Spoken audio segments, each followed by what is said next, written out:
What a great honor it is to be here with a whole lot of people who have inspired and enriched my work.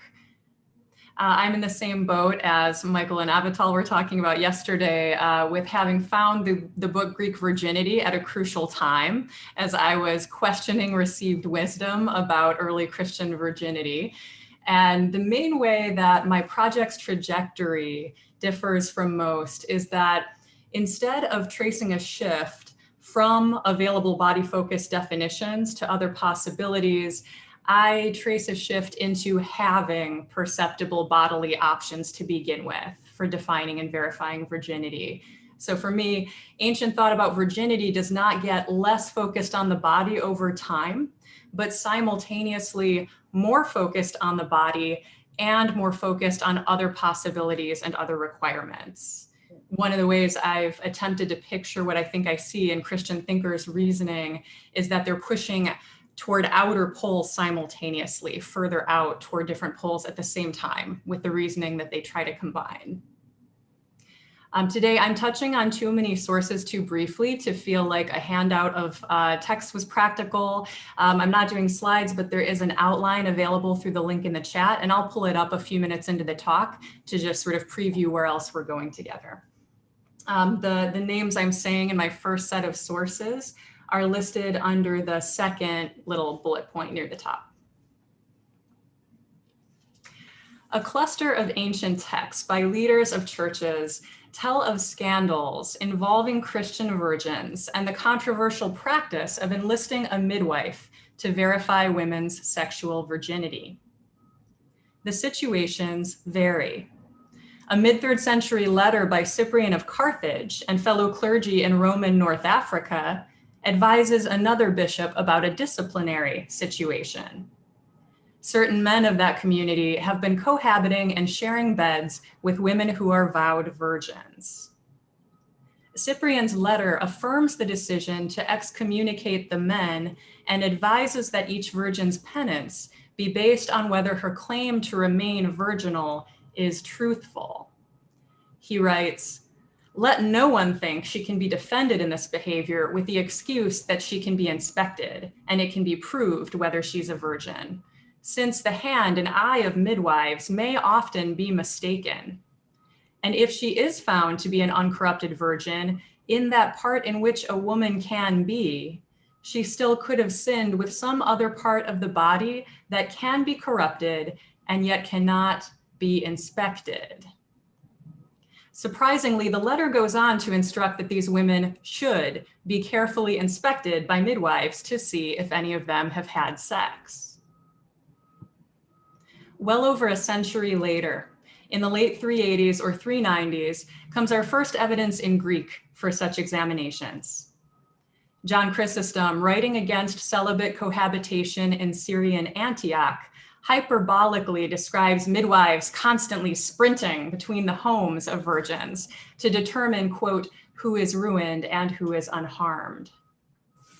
John associates these bodily exams with slaves and conjures up a picture where one woman undergoes an inspection while another suffers condemnation simply by refusing. Like Cyprian, he implies that gynecological exams can reveal whether vaginal penetration has occurred, but he declares this an inadequate measure of virginal purity. Meanwhile, in northern Italy of the 390s, Ambrose of Milan was writing a pair of letters to a fellow bishop named Syagrius, who had received informal accusations against a consecrated virgin named Indicia, a friend of Ambrose's sister. To settle the matter, Syagrius planned to have a midwife inspect Indicia. Ambrose fiercely objects to the plan, depicting such techniques as innovative, invasive, risky, shameful, and ineffective. He points to physicians' doubts, midwives' susceptibility to bribery, and a case where even an excellent midwife failed to resolve the question. He asks sarcastically if those about to marry or take virginity vows should be inspected and handled in this way first. In North Africa, 2 decades later, Augustine of Hippo, constructing an argument that chastity and holiness do not depend on the condition of bodily organs, would include as an illustration a virginity test gone awry, where a midwife destroys the genital integrity she had set out to assess. Of these 4 writers, 2 neither encourage nor discourage virginity testing. One endorses it with reservations, and one strongly opposes it. Each seems to believe that a sufficiently expert midwife could perceive whether a woman's sex organs have been penetrated in the past, yet each casts doubt on midwife skills, trustworthiness, or scope of pertinent expertise. These patristic sources have served divergent purposes for later readers and for scholars. A quick word of thanks to Helen King for pointing out an early modern instance that's really interesting, where someone involved in an impotence case appeals to these sources in a debate about whether gynecological virginity exams are valid or worthwhile. These sources can serve as evidence that Christian leaders endorsed virginity testing and as evidence that they opposed it. They reveal an assumption that sexual penetration permanently changes vaginas, while also showing an insistence that inspections are not only unreliable, but insufficient, since virginity is far more than an unchanged vagina. They've been viewed as examples of a long-standing practice of calling on midwives to assess sexual virginity, and as evidence that in most locales, the practice was innovative at the time the texts were written, and I'm convinced of the latter.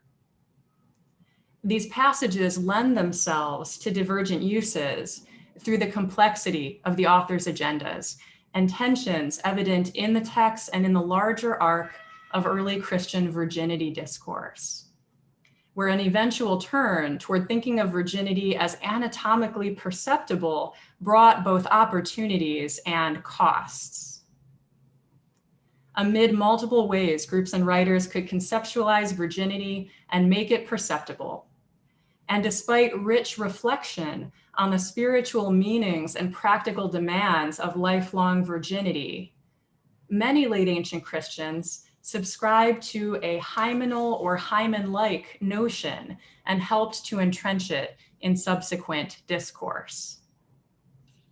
Among those Christians, virginity became incarnate, taking flesh not only in the revered persons of Jesus, Mary, and lifelong Christians, but in the genital closure or seal that many came to believe is a feature of virgins' vaginas. I'm going to screen share now for a moment to bring this outline up. I think that's where people can see it. So we've already done the first little clump there. In what follows, starting with the second pair of bullet points on the outline, I situate this incarnation in a broader picture drawn from my long-term work for my forthcoming book.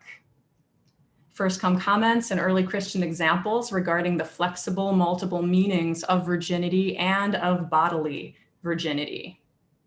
Flexibility and multiplicity continue even when late ancient sources from various groups show the rise of a new common sense, according to which women's virginity can be perceived in their sex organs. As shorthand, I call that shift the perceptibility turn. Now, I've tried out a bunch of different phrases for talking about this shift, and I'm always open to reactions and suggestions for how to come up with concise lingo for what it is that happens. Coital bleeding and hymens are just some of the imagined forms of perceptibility from these sources. The next part of the paper sketches a history of the conceptual cultural emergence of the hymen and hymen-like notions from our limited sources in the early Common Era. I'll point briefly to ways and reasons that virginity took flesh among late ancient Christians and offer concluding observations. And I do welcome, again, I welcome contact or requests for information about texts or passages, since I'm sort of jogging us past a lot of them and not trying to provide them. So multiplicity of meanings. At the broadest level, we can bear in mind the various things a female virgin might be in ancient Mediterranean and Middle Eastern sources.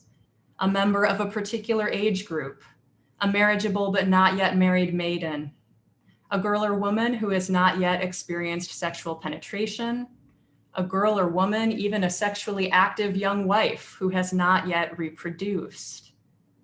These overlap often, but not always. The earliest centuries of the Common Era show Christians as well as non-Christians using virgin terminology in varying ways and with diverging criteria. For instance, 2nd and 3rd century authors discussing whether Mary was virginal after the birth of Jesus use a range of definitions with attention to both her sexual virginity and the reproductive virginity some claimed she retained despite giving birth. These early sources tend to treat forms of virginity in turn, while later discussions and narratives layer Mary's forms of virginity together and treat them as an amalgamated whole. Bodily virginity took many forms too, some quite different from the range of meanings found in modern scholarship. In our scholarship, physical or bodily virginity seems to designate abstention from sexual intercourse, specific genital features or signs, or both. Such phrases conflate diverse signs or ideas when readers take references to physiological phenomena like bleeding or pain, things the body might do, as evidence of belief in anatomical features like hymen tissue, parts the body might have. As many of us heard yesterday, Greek medical texts that identify coital bleeding of a virgin as menstrual or vaginal from the sides of the vagina show that observing blood does not always mean picturing hymens. Conflation of bodily ideas about virginity happens often in the study of early Christian texts. For example, readers of that 2nd century Protevangelium or Protogospel of James often assume that whatever the story's midwife and character named Salome observe about Mary's genitals when they're marveling about her virginity would confirm her sexual virginity, something already conveyed numerous times in the story, instead of turning attention to reproductive virginity of a body that, despite having just produced a baby, looks like it has not dilated or stretched or torn or made a mess.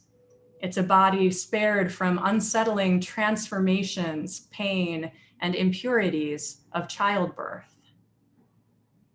This 2nd century episode is often taken to be the kind of test referenced in those later patristic works. Instead of an encounter where a midwife serves as the ideal witness for how unusual Mary's birthing body is, and where Salome's plan to touch Mary's genitals mirrors the story of doubting Thomas in the Gospel of John, who refuses to believe Jesus has risen from the dead unless he can touch the wounds himself. Diverse forms of virginity and diverse ideas about bodies are lost from view when the episode is treated as a test for hymenal intactness. In works of the mid and late 4th century, a time when several Christian writers distinguish between virginity of the body and virginity of the soul, virginity of body is both less and more than modern usage implies.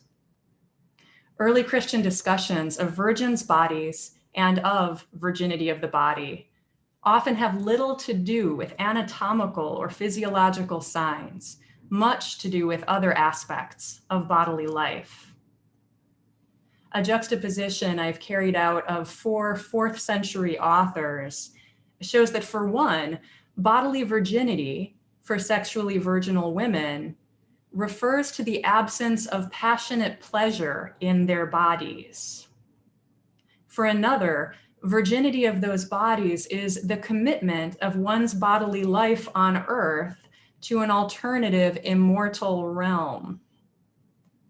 A third finds the most salient aspect of Mary's virginal body to be its dry and sterile quality before God miraculously turns it moist and fruitful.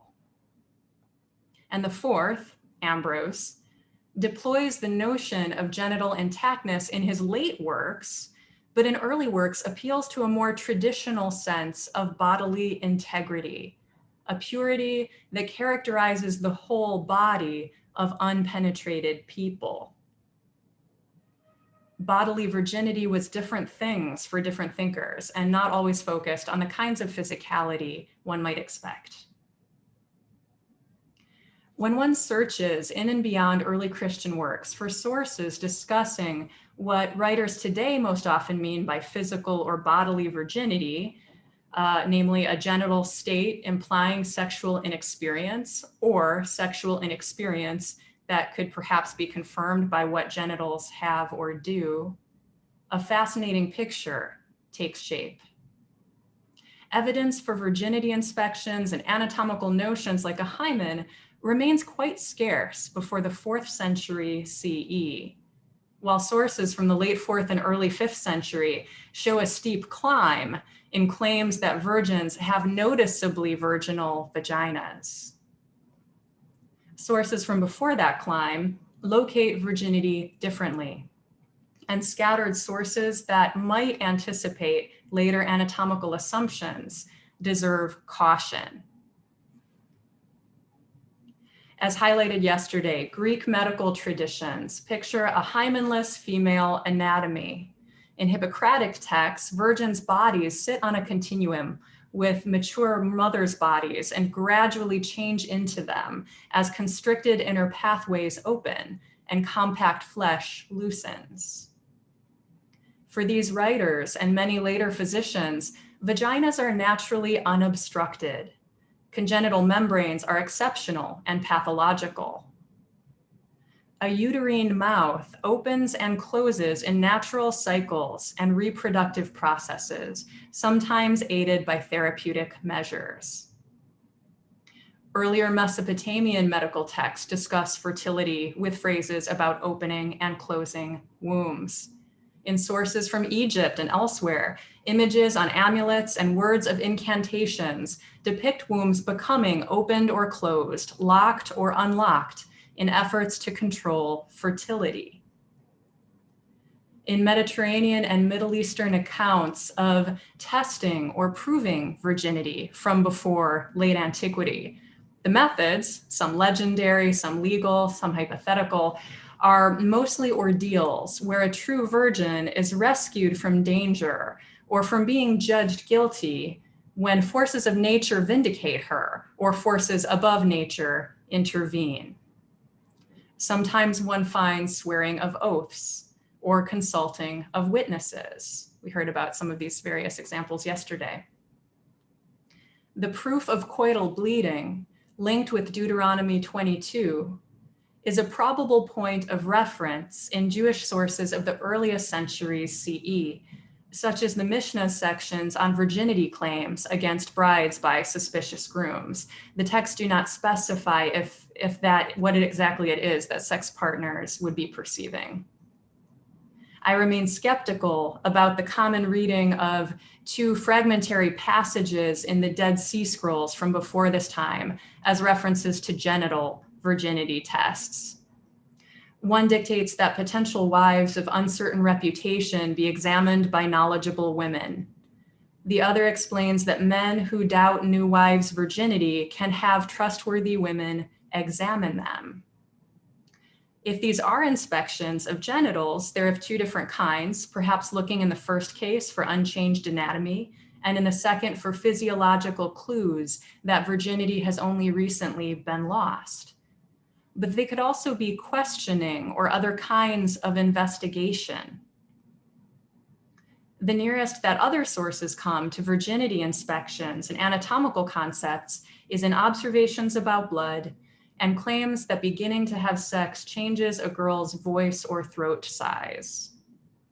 So all this describes the scarcity of bodily signs in earlier centuries. Now for what changes around the turn to the 5th century.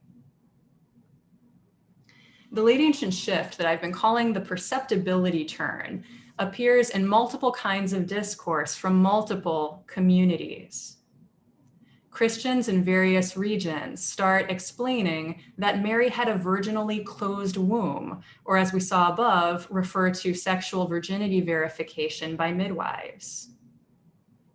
Jewish writers and editors add to previous considerations of bleeding or pain by debating anatomical aspects of virginity, including vaginal narrowness and hymen tissue.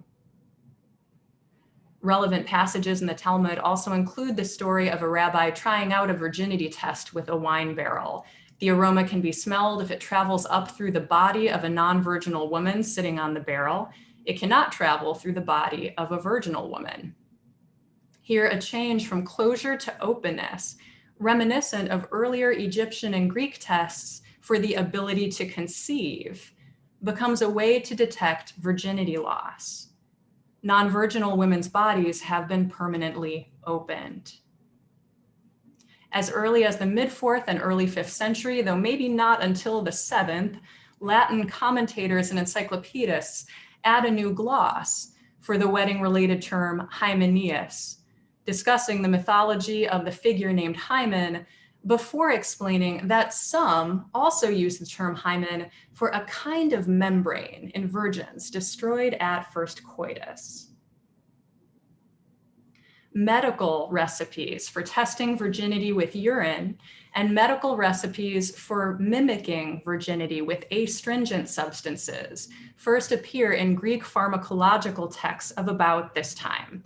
Some can't be dated more specifically than 4th or 5th century or by the 6th century. The 2 urine-related tests involve seeing if a fresh lentil swells when it's in contact with the woman's urine. If so, she's a virgin. Or performing a fumigation with a type of stone that causes non-virginal women to urinate. In the handfuls of prescriptions for chemically mimicking virginity, the purpose varies and the particular likely consumers are not identified. The ingredients could dry or tighten vaginal tissue, possibly causing mild swelling to make the vagina seem narrower as well. One recipe bears the label, "In order for a corrupted woman to seem to be a virgin." Another, "In order that a forced woman, an assaulted woman, may appear a virgin." 2 fall under the label, "For the vagina not to become too moist," or possibly this could mean too lax, during intercourse. And these conclude with an assurance that the woman in question will be like a virgin. An entry with 4 recipes says they both hide virginity loss and dry up the vagina. In a 6th century collection, some of the recipes reappear as remedies for women whose vaginal moistness, unless it means vaginal laxness, prevents conception. Again, with the promise that women can instead be like virgins. Whatever markets were found or created by those developing the recipes, each prescription for re-virginizing a vagina relies on the idea that virgins have distinctive and, in certain situations, desirable vaginal qualities. In contrast to a possibility expressed in the Palestinian Talmud and medieval sources, none of the recipes seem designed to simulate virginal bleeding. None mentions midwives or physicians testing virginity. And only in the 7th century do we find a medical writer attempting to integrate the idea of virgins having a closed womb in a source where the virginal membrane blocks the mouth of the uterus, not the vagina. his integration takes considerable effort since the notion fits uneasily alongside long-standing medical thought about unobstructed vaginas and opening, closing wombs.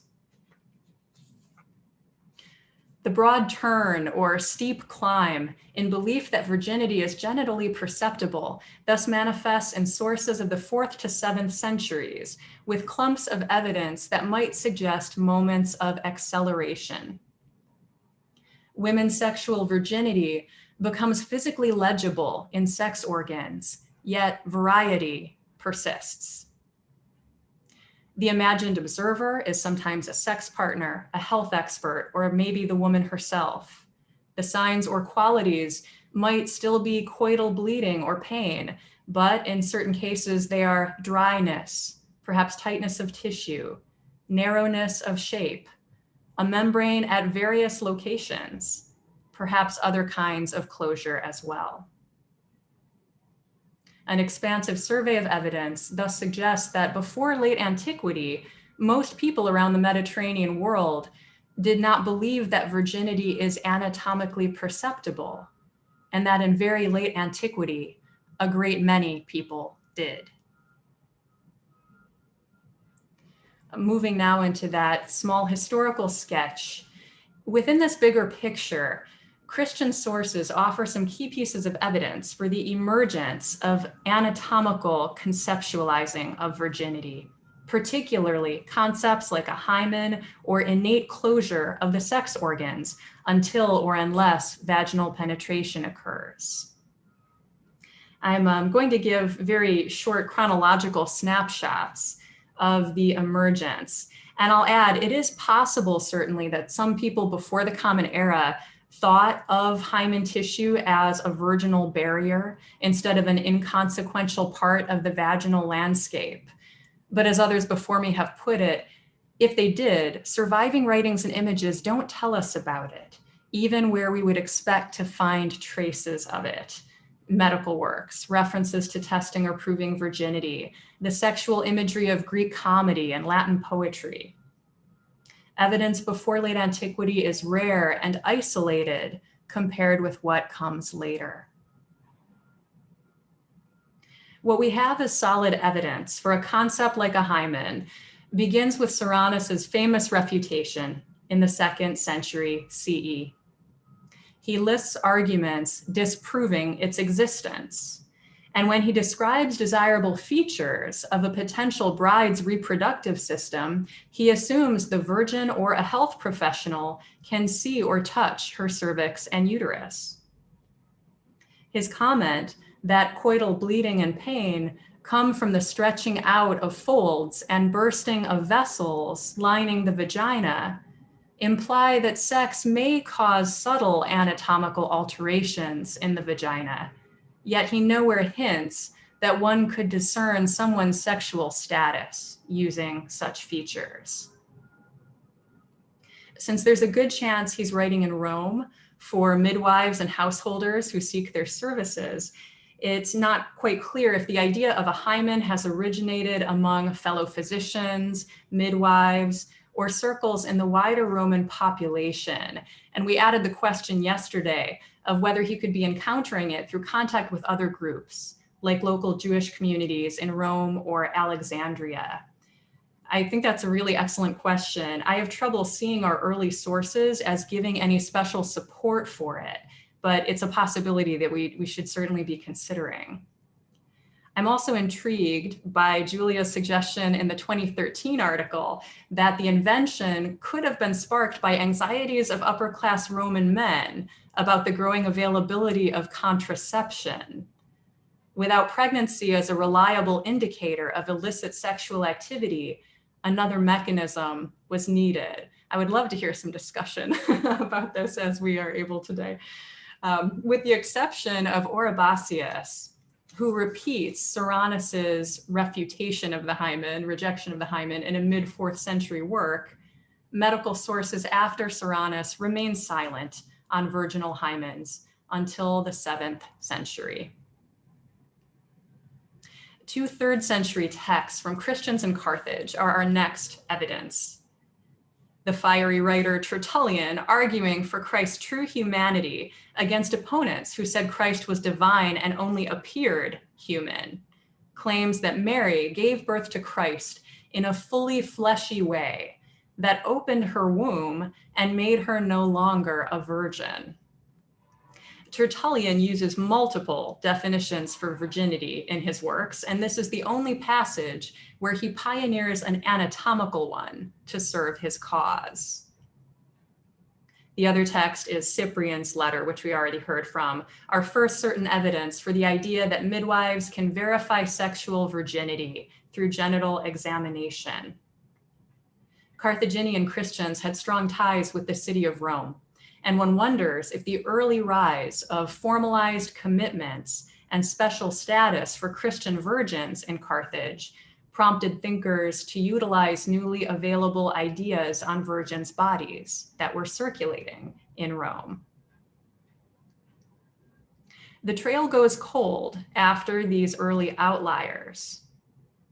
Then come possible mid to late 4th century examples and a swell of pertinent sources near the turn to the 5th century as anatomical notions gain traction among some Christians around the Mediterranean.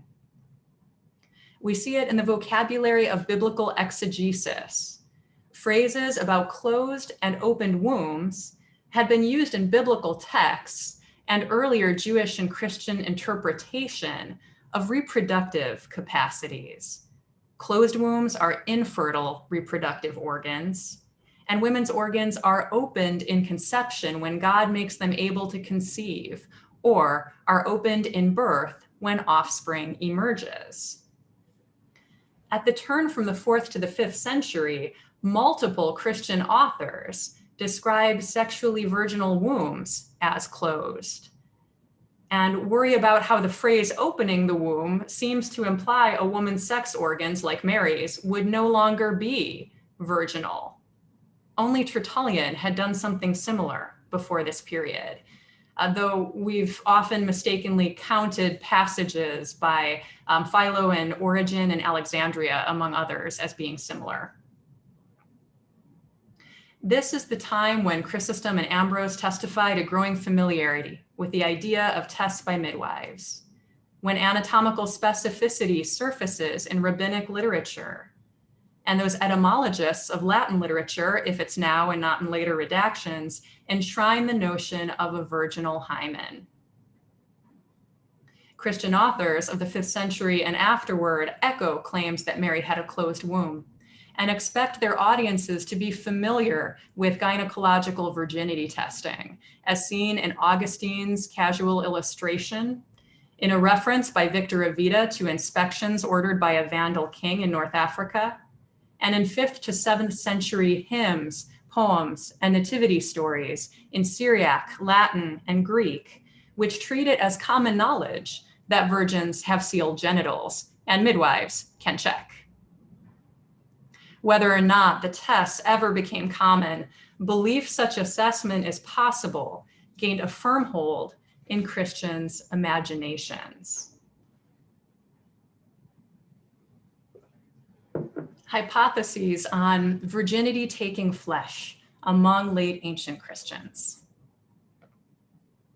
The newly common belief that women's virginity is genitally perceptible seems likely to have intensified existing aspects of sexual life and power relations. We can speculate about the difference it made for scrutinized, analyzed bodies of enslaved women, virgins, and wives, and for deepening the sense that men's sex with virginal women is inherently injurious.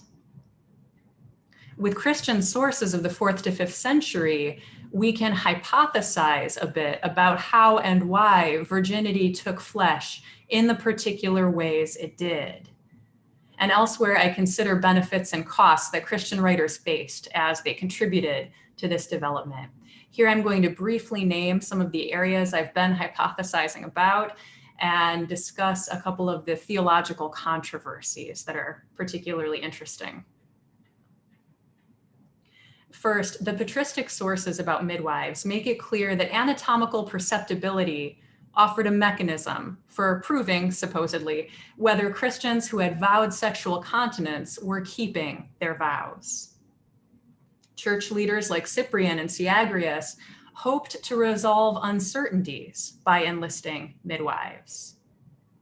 Other leaders opposed the technique and either heard or anticipated inconvenient appeals to it by those who could use it to justify continent cohabitation. Christians' actions and writings expanded the scope of midwives' work and expert knowledge, even while challenging their credibility. Anatomized virginity was also highly useful on a symbolic level. It gave the body of the personified Christian church a reassuringly complete border and naturalized a circumscribed sphere of activities for vowed virgins. Virginity took flesh in the symbol of that impervious church and in the imagined bodily features of consecrated women who reflected it. Though a writer like Athanasius of Alexandria did not need a concept like a hymen to carry out similar agendas earlier in the 4th century, Ambrose's use of it proved enduring. Virginity proceeded to take flesh in late ancient Christian controversies, where Mary's closed womb makes its debut. In Syriac sources, where we have less early material for comparison or change, the great 4th century author Ephraim provides early inklings of a sealed womb for Mary, a motif that becomes commonplace in later Syriac sources. Moments where Ephraim emphasizes proof of virginity purport to counter Jewish slander, bolstering his community's investments in Christ's divinity and in virginal lifestyles, very distinctive Christian things, and foreclosing rival Christian and Jewish possibilities. Among Greek and Latin writers, debates of the 4th century over whether Christ is fully divine and co-eternal with God the Father do not seem to have yielded hymenal thinking by the spokespeople who appealed to Mary's virginal conceiving and miraculous motherhood. But 2 debates near the turn of the century did. In the Jovinianist controversy of the 390s, a Latin debate over the relative value of celibacy compared with marriage, those eager to rank the virginal life above marriage claimed God's verdict was evident in the choice for Jesus to be born from a virgin whose womb remained closed despite her childbearing. There's a similar debut among Greek-writing Christians in the 420s and 430s, with the Nestorian controversy over Christology, centered on how Christ's fully divine nature and fully human nature relate or interact. Those emphasizing unity between the natures declared that Christ exited his virginal mother's womb without opening it. Here, the seal of Mary's vagina could serve as a threshold that only truly divinized flesh could cross. In earlier Christian exegesis and theology, virginity did not need to take flesh in order for Christ to do so. It was usually enough for Mary to conceive without having sex, and her birthing was sometimes depicted as extraordinary, sometimes as fairly ordinary, when particulars were discussed at all. In these later ancient debates, among Christians on what retrospectively look like the winning sides, it became natural and compelling to proclaim that Christ became incarnate in a virginal mother's body that was sealed shut. A few concluding observations from how I've come to view this larger ancient history and the role that Christians played. Virginity took flesh in an anatomically perceptible way for some people and not for others. A significant diachronic shift, that perceptibility turn, was marked by continuing synchronic variety. Belief in perceptibility, and especially anatomical perceptibility, became newly prevalent across diverse kinds of discourse. Yet texts describe differing anatomical and physiological features or measures. Christians did not universally share or develop a hymenal model for understanding virginity. And it's striking that the notion of sealed up genitals is so rare before the turn from the 4th to the 5th century, in light of its potential usefulness for agendas beforehand and its common sense quality afterward.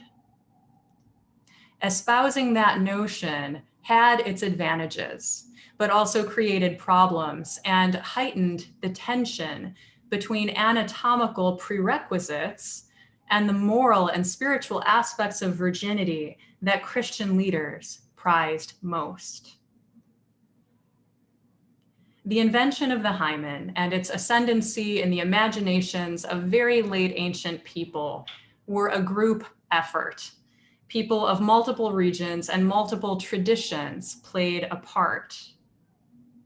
The notion appears to have arisen among quote unquote pagans in Rome first, with its popularity catalyzed in the following centuries by Christian and Jewish communities. Ancient medical discourse eventually, awkwardly, absorbed the hymen, but played little role in its creation.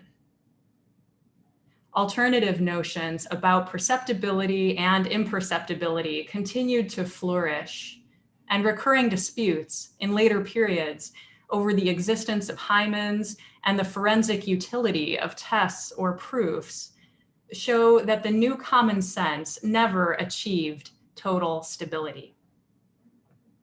In this longer historical arc, Christian concerns helped to establish a new but controversial area of expertise for midwives, the assessing of sexual virginity, and a new way to envision vaginal anatomy, barricaded. Momentously, but not inevitably nor permanently, virginity took flesh. Thank you.